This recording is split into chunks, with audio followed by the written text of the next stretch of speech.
जय हिंद दोस्तों, अगर आप लोग लखनऊ इंटरनेशनल एयरपोर्ट पे नौकरी करना चाहते हैं तो लखनऊ इंटरनेशनल एयरपोर्ट पे अडानी समूह के माध्यम से वैकेंसी तो निकाल दी गई है, मगर ऐसी आप लोग कौन सी गलती कर देते हो जिससे आप लोग फॉर्म तो अप्लाई करते हो मगर उसके बावजूद भी आपको कॉल या फिर मैसेज क्यों नहीं आता है। ठीक है, तो मैं आपको आज कुछ चीजें बताऊंगा, अगर आप उनको नोट कर लेते हैं, मतलब वो चीजें सुधार लेते हैं तो आपको कॉल 100% आएगी। ठीक है, बट आपको ये वीडियो पूरा देखना पड़ेगा। और एक छोटी सी रिक्वेस्ट की, अगर इतनी मेहनत करके मैं आप लोगों को सारी इन्फॉर्मेशन दे रहा हूं तो प्लीज वीडियो को लाइक और कमेंट जरूर किया करो। ठीक है, और रेगुलर इन्फॉर्मेशन के लिए चैनल को सब्सक्राइब कर लो। ठीक है, तो रिसेंटली लखनऊ इंटरनेशनल एयरपोर्ट के लिए अडानी समूह के माध्यम से इनलाइन सिक्योरिटी की वैकेंसी निकाली गई है। इनलाइन सिक्योरिटी का मैं आपको काम बता देता हूं। ये इनलाइन जो सिक्योरिटी है, ये जो टर्मिनल बिल्डिंग होता है वहीं पे आपका काम रहेगा, मतलब आपको कहीं फील्ड में या धूप में काम नहीं करना है। 24/7 जॉब की जॉब रहेगी, एसी के अंदर ही रहेगी। जो एक्सरे मशीन होती है वहां पे आपको बस सामान ही स्क्रीनिंग करनी है। ठीक है, तो इसमें आपको होल्ड बैगेज की स्क्रीनिंग करना है। ठीक है, इमेज इंटरप्रिटेशन करना है। ठीक है, ensuring compliance aviation security norms, जो एविएशन सिक्योरिटी के नॉर्म्स है उनको आपको फॉलो करना है। Coordinate with the internal security and operation teams, आपको कोऑर्डिनेशन करना है। इंटरनल जो सिक्योरिटी है, जो कोऑर्डिनेशन टीम, उनके बीच में आपको सारा कुछ समन्वय बैठा के रखना। मतलब बहुत अच्छा काम है, बहुत ही रिस्पॉन्सिबल काम है और बहुत ही मतलब ट्रेंड हाईली जो बंदे होते हैं उनका ये काम होता है। मगर ये जो वैकेंसी है इनलाइन सिक्योरिटी के लिए निकाली गई, तो ये इसमें जो फ्रेशर और एक्सपीरियंस है दोनों एप्लीकेशन कर सकते हैं। मेल फीमेल आप सभी लोग एप्लीकेशन कर सकते हैं, मगर जो फ्रेशर है जिनके पास कोई भी एक्सपीरियंस नहीं है एविएशन सेक्टर का, वो एज अ ट्रेनी सिक्योरिटी ही ज्वाइन करेंगे। और जो एक्सपीरियंस है वो इनलाइन सिक्योरिटी ज्वाइन करेंगे।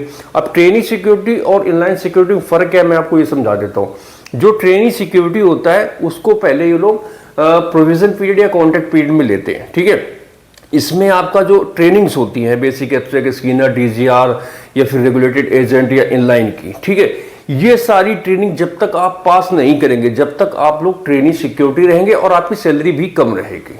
जैसे ही आप ये सारी ट्रेनिंग पास कर जाते तब आप इनलाइन सिक्योरिटी बनते हैं। मतलब आपका फिर वो जो कॉन्ट्रैक्ट होता है, जो आपका ज्वाइनिंग होगा वो एज अ इनलाइन सिक्योरिटी के तौर पे हो जाता है। देन आपकी मतलब रिस्पॉन्सिबिलिटी भी बढ़ जाएगी, सैलरी भी बढ़ जाएगी और आप एक तरीके से पक्के एविएशन सिक्योरिटी भी हो जाते हैं। तो जो एविएशन सिक्योरिटी के लिए जो ये ट्रेनिंग कराई जाती है बेसिक एब्स्ट्रैक्ट इनलाइन की या फिर बैगेज हैंडलिंग की, रेगुलेटेड एजेंट की, ये सारी जो ट्रेनिंग्स होती है नॉर्मल सी ट्रेनिंग होती है। अगर आप मतलब थोड़ा बहुत पढ़ने में ठीक ठाक है तो आप इनको आप इजीली पास कर सकते हैं। ठीक है, ये जो ट्रेनिंग्स है मतलब एविएशन सिक्योरिटी से रिलेटेड आपको सारी चीजें इसमें सिखाई जाती हैं। एक्सरे मशीन है, क्या क्या चीजें हैं, कैसे क्या फॉलो करना है, कौन सी मशीन कैसे चलाना है, यही चीजें इसमें सब सिखाई जाती हैं। ठीक है, तो नॉर्मल सी ट्रेनिंग रहती है, इसलिए आपको घबराना नहीं है। 90% बच्चे जो होते हैं इसको पहली बार में ही क्लियर कर देते हैं, बाकी थोड़ा बहुत जो होता है तो दूसरी तीसरी बार में आराम से निकाल देते हैं। ठीक है, अगर आपके पास एनसीसी है तो आपकी सिलेक्शन होने के चांसेस थोड़ा अधिक रहेंगे, आपको इसमें प्रायोरिटी दी जाएगी, उन्होंने अपने नोटिस में क्लियर कर दिया है। ठीक है, अब हम लोग इसमें बात करते हैं कि आपको अप्लाई कैसे करना है। तो इसमें आपको रजिस्ट्रेशन करना है, लिंक आपको नीचे डिस्क्रिप्शन में मिल जाएगा। मगर लिंक जब आप अप्लाई करने जाएंगे तो डेट उसमें पुरानी पड़ेगी, क्योंकि ये वैकेंसी मई में भी निकाली गई थी, ये वैकेंसी दोबारा फिर से निकाली गई। तो कई महानुभाव आएंगे, वो ज्ञान देंगे कि पुरानी वैकेंसी, तो आपको उनके चक्कर में नहीं पड़ना है, मैं पहले क्लियर बता देता हूँ। ठीक है, आपको रजिस्ट्रेशन करना है। रजिस्ट्रेशन करने में आपको सारी डिटेल्स भरनी है और दो चीजें आपको वहां लगेंगी, रिज्यूम और कवर लेटर। जो आपका रिज्यूम है वो एटीएस फ्रेंडली होना चाहिए। मैं फिर से रिपीट कर रहा हूं, आप जब अपना रिज्यूम एटीएस फ्रेंडली नहीं बनाते हैं तो जब आपका रिज्यूम सॉफ्टवेयर में डाला जाता है तो वो ऑटो रिजेक्ट कर देता है। एटीएस मतलब एप्लीकेशन ट्रैकिंग सिस्टम। पहले क्या होता था, जब हम कोई भर्ती में फॉर्म डालते थे तो वहां पर कोई व्यक्ति मतलब फिजिकल उन फॉर्म को या फिर सीवी को देखता था, मगर अभी क्या सिस्टम खत्म हो गया है। आपने अपना सीवी डाला तो आपको जो सीवी इनका सॉफ्टवेयर होता है उसमें डालते हैं, तो आपके सीवी से और उस मतलब जो सॉफ्टवेयर है उसमें जो कीवर्ड डाले होते हैं कितने मैच करते हैं, देन आपका सीवी सिलेक्ट हो जाता है। तो आपको अपने सीवी में आपकी जो जॉब प्रोफाइल है, इसकी जॉब प्रोफाइल जब आप अप्लाई करेंगे तो आपको सब पूरा लिख के आ जाएगा कि आपको काम क्या क्या करने हैं। तो आपको उससे रिलेटेड ही रखना है कि हाँ मैं इस चीजें कर सकता हूँ, ऐसा क्या है। तो रिज्यूम आपको बहुत अच्छा बनाना है। अगर आपको रिज्यूम बनाने में दिक्कत हो रही तो आप मेरे चैनल पे जाके हाउ टू मेक रिज्यूम, ये वाला वीडियो एक बार देख लेना। मैंने उसमें सारी चीजें आपको बताई और उसमें एक फॉर्मेट भी दिया है कि आप इस तरीके से अपना फ्रेशर के लिए रिज्यूम बना सकते। देखो जो एक्सपीरियंस वाले होते हैं उनका तो कोई दिक्कत नहीं होती, उनका सिलेक्ट भी हो जाता है, वो नहीं करता तो वो कैसे न कैसे करा लेते हैं। मेन कहानी फ्रेशर्स के साथ आती है। ठीक है, तो आपको अपना रिज्यूम बहुत ही अच्छा बनाना है। दिक्कत हो मेरे चैनल पे जाके ये वाला वीडियो जरूर देख लेना कि हाउ टू मेक रिज्यूम, ठीक है। आपको नीचे मिल जाएगा, काफी पहले मैंने वीडियो बनाया था और रिज्यूम और कवर लेटर दोनों का वीडियो पड़ा है मेरे चैनल पे, ठीक है। उनको आप देख लो, कोई पैसा आपका नहीं लग रहा है, आराम से अपना देख लो। जो कीवर्ड मैंने उनमें डाले हैं फॉर्मेट में आप वही डाल लो, सेम वैसे बना सकते हो, ठीक है। बहुत नॉर्मल सा रिज्यूम होता है, बट वही की चीजें पता नहीं होती, इसकी वजह से आप लोग 100 बार अप्लाई करते हो, आपको कॉल नहीं आती, फिर बाद में बोलते हो सर मेरा आ ही नहीं रहा है, ठीक है। तो इसमें मैं आपको बता दूं, देखो इसमें इन्होंने एज के बारे में कोई भी अपना डिस्कशन नहीं किया है कि आपकी एज कितनी होनी चाहिए, ठीक है। वैसे तो जितनी भी प्राइवेट सेक्टर की जॉब आती है 18-27 साल रहता है, मगर मैं 27 नहीं, जिनकी 27 से ज्यादा भी है, पर अप्लाई कर दो। अप्लाई करने में कुछ देखो जा नहीं रहा है, आपको कोई पैसा नहीं लग रहा है, लिंक है, आपको घर से अप्लाई करना है, शॉर्ट लिस्ट हो गई तो इंटरव्यू दे देना, नहीं तो कोई कौन सा कोई उठा लिया जा रहा है आपको।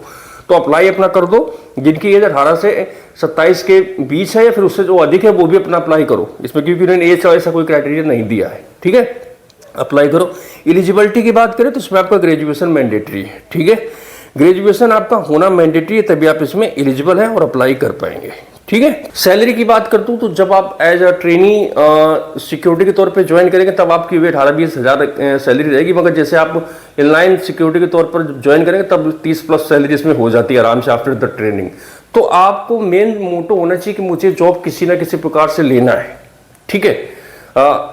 कि आप जब एक बार एविएशन सेक्टर में घुस जाते हैं ना और आपके पास सारी ट्रेनिंग्स आ जाती हैं तो आप आराम से इजीली किसी भी एयरलाइंस में मूव कर सकते हैं। दोस्तों मैं बता दूं, मुझे 10 साल से अधिक एविएशन सेक्टर में काम करने का अनुभव है, मैं बहुत अच्छी तरीके से एविएशन को जानता हूँ और पहचानता हूँ कि इसमें कैसे क्या होता है, इसलिए मैं आपको सलाह दे रहा हूँ कि स्टार्टिंग में आपको कोई भी सैलरी नहीं देखना। अगर आपका पढ़ाई लिखाई में देखो मन लग रहा है, आप तैयारी करो तो अपना गवर्नमेंट जॉब की तैयारी करो, ठीक है। अगर आपको जॉब नहीं मिल रही है, थोड़े बहुत टैलेंटेड हो, अप्लाई करो और ट्राई जरूर करो। बहुत सारे बच्चे तो पूछने लगते सर इंग्लिश में इंटरव्यू होगा कि हिंदी में होगा, अरे जैसे होगा तैसे होगा, पहले अप्लाई करो, आपकी प्रोफाइल शॉर्ट लिस्ट होने दो, एक बार जाकर इंटरव्यू फेस करो यार।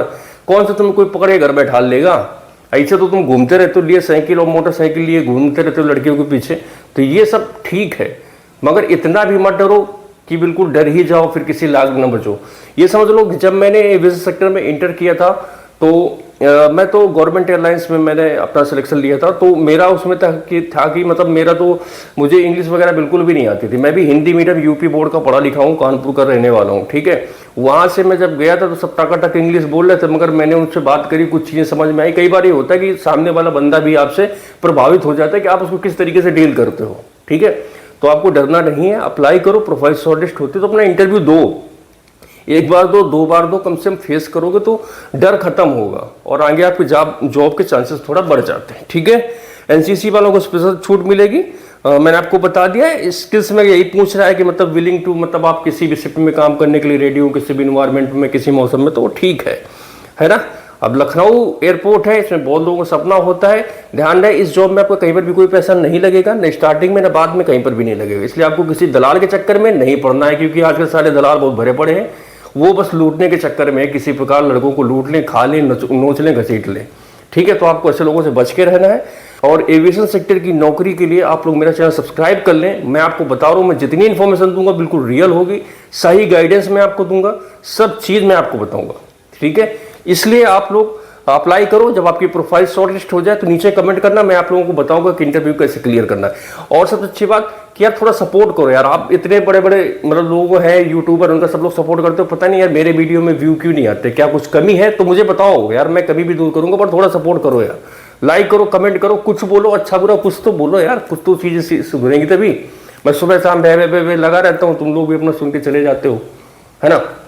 तो सपोर्ट करो, आप अपनी तरफ से सपोर्ट करो, मैं अपनी तरफ से पूरा जान लगा दूंगा। आपको जो हेल्प चाहिए, मुझसे जो गाइडेंस चाहिए, मैं देने के लिए तैयार हूँ, ठीक है। बहुत सारे बच्चे, हजारों बच्चे हैं, ऐसा कोई एयरपोर्ट नहीं जहां पर मेरे द्वारा गाइड किया हुआ बच्चा नौकरी न कर रहा हो।